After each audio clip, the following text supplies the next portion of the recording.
आप सभी को मेरा प्रणाम। नारायण लाल कलासुआ, सामाजिक कार्यकर्ता, जिला उदयपुर।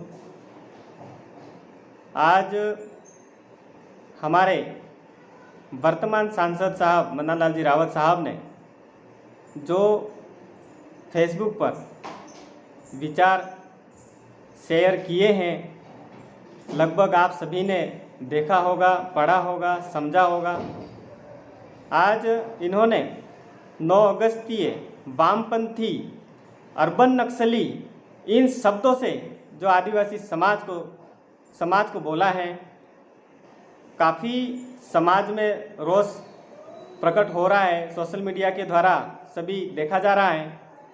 और कुछ ब्लॉक के इन्होंने नाम दिए हैं: गिरवा, झाड़ोल, ऋषभदेव, जेर, शारोली, वागड़, सज्जनगढ़, कुशलगढ़, बिछीवाड़ा, प्रतापगढ़ के लालपुरा, बांडी, खाली जांच। इन सब की जांच एनआईए जैसी संस्थानों से करवाने की जो बात इन्होंने रखी हुई है, जिससे इनकी मानसिकता का संतुलन शायद बिगड़ चुका है। इन्हें कहीं अस्पताल जाकर जांच करवानी चाहिए कि मैं अपने समाज के लिए किन शब्दों से नवाज रहा हूँ, क्योंकि आज इसी क्षेत्र की जनता ने इनको संसद भेजा है। और संसद भेजने का जो मानस है आम लोगों का, वो है कि यहाँ अच्छे पढ़े लिखे जाएंगे, जो क्षेत्र का विकास अच्छा करेंगे, समझ पाएंगे। इन्हीं सपनों के साथ में आपको संसद भेजा, लेकिन आपने जिस मूवमेंट के साथ में काम की ये शुरुआत की है, अभी आपकी शुरुआत है, क्योंकि आम जनता विकास चाहती है और सुविधाएं चाहती हैं। उन विषयों से आप कोसों दूर हैं और कोसों दूर रहकर आपने सिर्फ धर्म की जो रटन विद्या पैदा करी है। हम सभी धर्मों का सम्मान करते हैं इस देश में। हिंदू, मुस्लिम, सिख, ईसाई, जितने भी धर्म हैं, हम सबका सम्मान करते हैं। और आज आदिवासी समाज सभी धर्मों में है और हम उसका भी सम्मान करते हैं, क्योंकि भारत राष्ट्रनिरपेक्ष, धर्मनिरपेक्ष देश है। और इसी शांति व्यवस्था के साथ में संविधान के अनुसार सभी इस क्षेत्र में अपने कामकाज के साथ में जीवन यापन कर रहे हैं।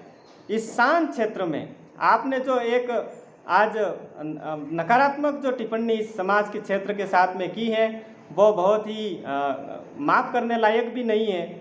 समाज आज आपको संसद भेजकर भी ठगा सा महसूस कर रहा है कि आप बड़े बने। इसका मतलब ये नहीं हुआ कि आप उस जिस सीढ़ियों से चढ़े उसी सीढ़ियों पे आप लात मारो।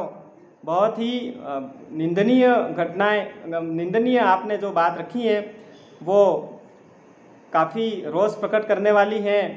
समाज के जितने भी सामाजिक संगठन है, मेरा निवेदन है, अगर आप सामाजिक हित में काम कर रहे हैं तो सभी सामाजिक संगठनों को इस विचारधारा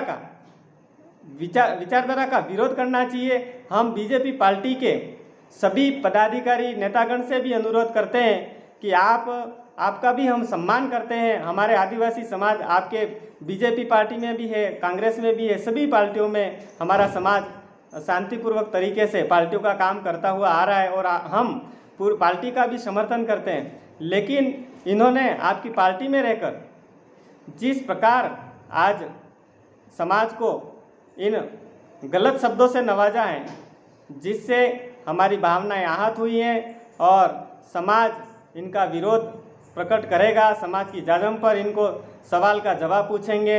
और हमारी मानसिकता है कि अगर इसी प्रकार आपके कार्यशैली अगर आगे रही तो हमें मजबूरन आपके इस्तीफे मांगने पड़ेंगे, क्योंकि इस क्षेत्र को आपने बिल्कुल हल्के में लिया है, इस समाज को आपने बिल्कुल हल्के में लिया है। तो ज़रूर समाज आज इस विषय पर मंथन करें और विरोध प्रकट करें, क्योंकि आज आदिवासी समाज के खिलाफ बहुत सारे तथ्य काम कर रहे हैं, जिन तथ्यों के कारण आज समाज विकास में पिछड़ रहा है। और इसी तरह अगर आप आगे समाज को लज्जित करते रहे तो समाज बर्दाश्त नहीं करेगा। अभी भी समय है, मौका है, माफ़ी मांग ले और अच्छे विकास के काम करें। हम तो यही चाह रहे हैं कि आप अच्छे विकास के काम करें, क्षेत्र में जो समस्याएं हैं उसका समाधान करावें, आरक्षण में कुछ विसंगतियां हैं उसको दूर करावें और क्षेत्र के आम जनता के लिए जो सरकारी योजनाएं हैं उसको आप धरातल तक ले जाने के लिए प्रयास करें। प्रशासन का आदिवासी समाज हमेशा सहयोग करता हुआ आ रहा है और हम सम्मान बीजेपी पार्टी का भी कर रहे हैं। ये नहीं है कि किसी पार्टी विरोधी विचारों से हम आज ये बात रख रहे हैं, क्योंकि इस क्षेत्र में आज सभी वर्ग के लोग रहते हैं और अभी तक सभी ने शांतिपूर्वक जीवन इस दक्षिणी राजस्थान में जिया है और इसी तरह आगे भी शांतिपूर्वक तरीके से सभी वर्ग के लोग साथ में उठ रहे हैं, बैठ रहे हैं, सारी चीज़ कर रहे हैं, शांति बनी हुई है।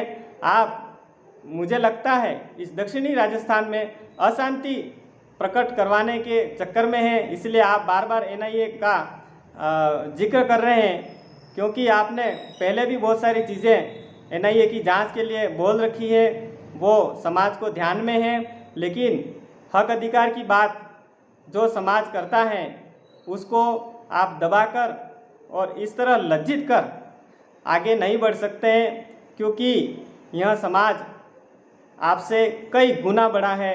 आपको 5 साल इस जनता ने, इस समाज ने दिया है, तो उसका उपयोग करें और अच्छे काम करें तो अच्छी छवि आपकी बनेगी। बाकी इस तरह अगर आपने पुनः कोई हरकत की तो यह समाज आपसे बहुत ही गंभीरता से इस विषय को लेते हुए विरोध प्रकट करेगा और आपको इस्तीफा भी देना पड़ेगा। यह मैं बात रखना चाह रहा हूँ। इसलिए आप सभी आदिवासी समाज के संगठन मिलकर इनसे पूछें कि इनको 9 अगस्त विश्व आदिवासी दिवस, आज विश्व भर में आदिवासी दिवस मनाया जाता है, कहीं इसका विरोध प्रकट नहीं होता है। राज्य सरकार और केंद्र सरकार भी 9 अगस्त आदिवासी दिवस के लिए काफ़ी गंभीर रही हैं और सरकारी छुट्टियां भी घोषित हुई हैं और हर जगह दूसरे वर्ग के लोग भी इस त्यौहार को काफ़ी सम्मानपूर्वक देखते हैं। लेकिन आप तो समाज के होते हुए भी आज आदिवासी त्यौहार के मनाने वालों को आपने अलग ही शब्दों में नवाजा है, जो घोर निंदनीय है। इसके साथ ही मैं पुनः आप सभी समाजजनों से निवेदन करता हूं कि समाज के विरोध में जो भी जाएं उसे सबक सिखाना बहुत ही ज़रूरी है। इनसे समाज के ही वरिष्ठजन मिलकर पूछना चाहिए और इनके मन में और क्या चल रहा है ये विचार रखें, क्योंकि अब संसद तक जा रहे हैं। हो सकता है आदिवासी समाज के लिए, दक्षिणी राजस्थान के लिए क्या अधिकार अपने रहें या नहीं रहें वो अलग बात है, लेकिन हमें अपने अधिकारों को बचाने के लिए पूरा प्रयास करना पड़ेगा। हमें माननीय सांसद महोदय से बिल्कुल भी भरोसा हमारा उठ चुका है, क्योंकि इस प्रकार से लज्जित करने की किसी की भावनाएं हैं तो वो समाज के खिलाफ हैं। समाज इसका जवाब मांगेगा। इन्हीं शब्दों के साथ में मैं अपनी वाणी को यहीं विराम दे रहा हूँ। लेकिन आज बहुत आहत हैं हम, मजबूरी में हमें कुछ बातें सोशल मीडिया पर आज लिखनी पड़ रही है और शेयर करनी पड़ रही है। भविष्य में ऐसी गलती मन्नालाल जी नहीं करें, नहीं तो बहुत भारी पड़ेगा आपको, क्योंकि यह समाज है। समाज के खिलाफ आप जाकर कतई बड़े नहीं बन सकते। इन्हीं शब्दों के साथ में मैं आपसे पुनः आग्रह करता हूं कि आपने जो विचार फेसबुक पर मीडिया में रखे हैं उन्हें वापस लें और इस समाज से, आदिवासी समाज से आप माफ़ी मांगे, यह हम चाहते हैं।